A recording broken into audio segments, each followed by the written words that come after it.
Firman Tuhan hari ini dari Mazmur 138 ayat 1 sampai ayat yang ke-8.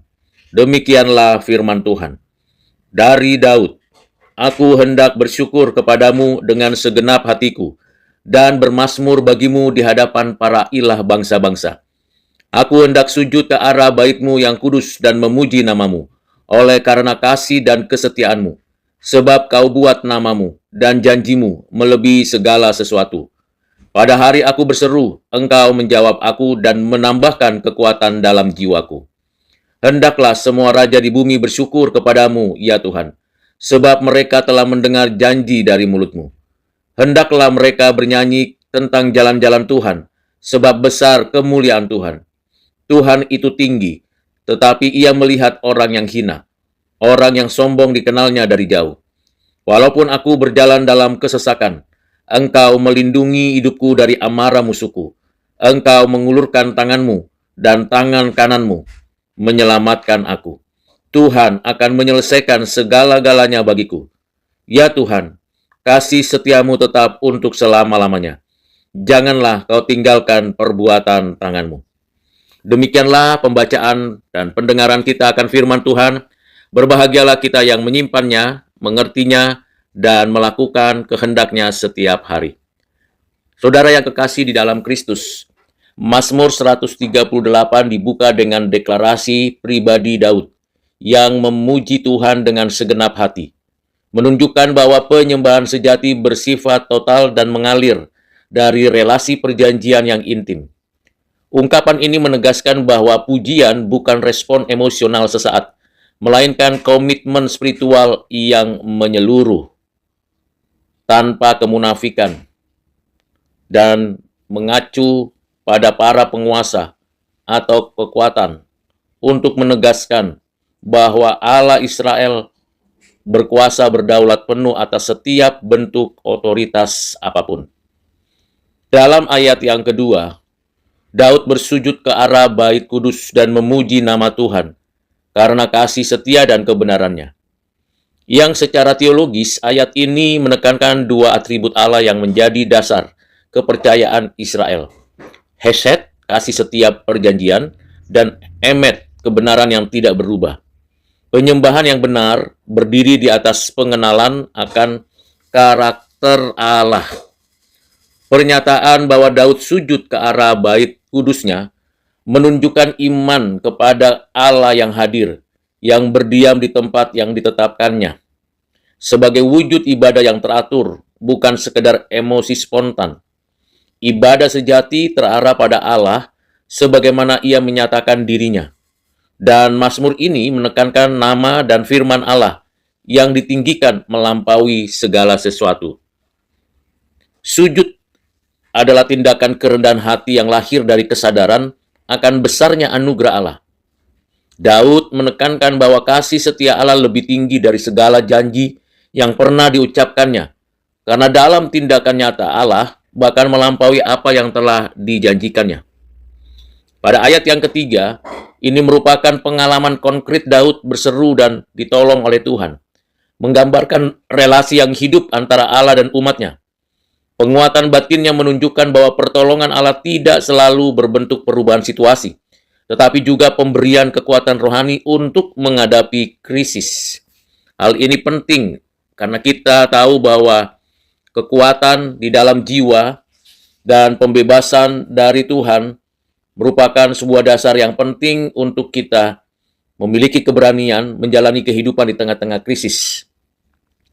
Di ayat keempat dan kelima, merupakan nubuat bahwa raja-raja bangsa akan memuji Tuhan ketika mereka mendengar firman-Nya.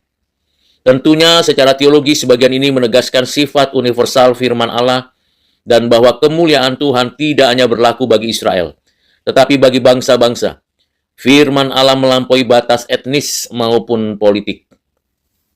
Ini menggambarkan visi eskatologis, di mana semua raja dunia pada akhirnya akan memuji Tuhan. Setiap lutut akan bertelut, setiap lidah akan mengaku bahwa Yesus Kristus adalah Tuhan, Raja semesta alam, Raja yang berdaulat. Tidak ada satupun kekuatan politik dan kekuatan kerajaan atau bangsa yang tidak ditaklukkan di bawah kaki Kristus. Ini mendorong kita untuk hanya memandang kepada Allah di dalam Kristus yang memberikan kekuatan dan kemenangan.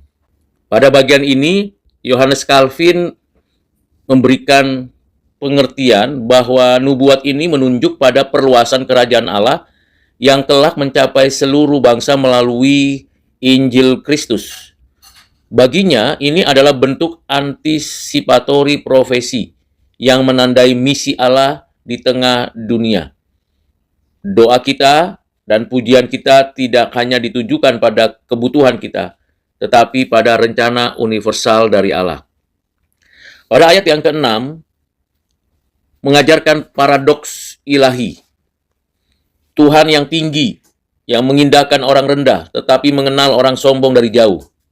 Ini menggambarkan keadilan moral dari Allah yang memperhatikan kerendahan hati dan menolak kesombongan, sebagai bentuk pemberontakan yang terjadi pada manusia terhadap kemahakuasaan Allah. Namun sekaligus ini juga menjadi dasar penghiburan bagi orang percaya yang tertindas. Sementara Allah menjauh dari orang congkak, ia dekat kepada yang rendah hati. Suatu konsisten karakter yang ditunjukkan sepanjang sejarah keselamatan. Selanjutnya, saudara, di dalam ayat yang ke-7, ditegaskan bagaimana pemeliharaan Allah atas Daud yang sedang berjalan di tengah kesesakan. Perlindungan tangan Tuhan menunjukkan bahwa kehadiran Allah bukan figuratif, tetapi efektif dan nyata. Allah menjamin pemeliharaan umatnya dalam ancaman, baik fisik maupun spiritual. Ini memberikan kepada kita bahwa perlindungan Allah bersifat aktif, bukan hanya janji abstrak. Tangan Allah memelihara dan menyelamatkan kita dari musuh-musuh kita. Selanjutnya juga dijelaskan bagaimana pengalaman penyelamatan ini menampilkan dan memampukan Daud bertahan dalam kesulitan. Iman bukan berarti bebas dari penderitaan, tetapi memegang janji Allah yang menopang manusia, khususnya umat Allah di tengah penderitaan. Dalam bagian ini, Matthew Henry menegaskan ini merupakan gambaran pengalaman universal umat Allah.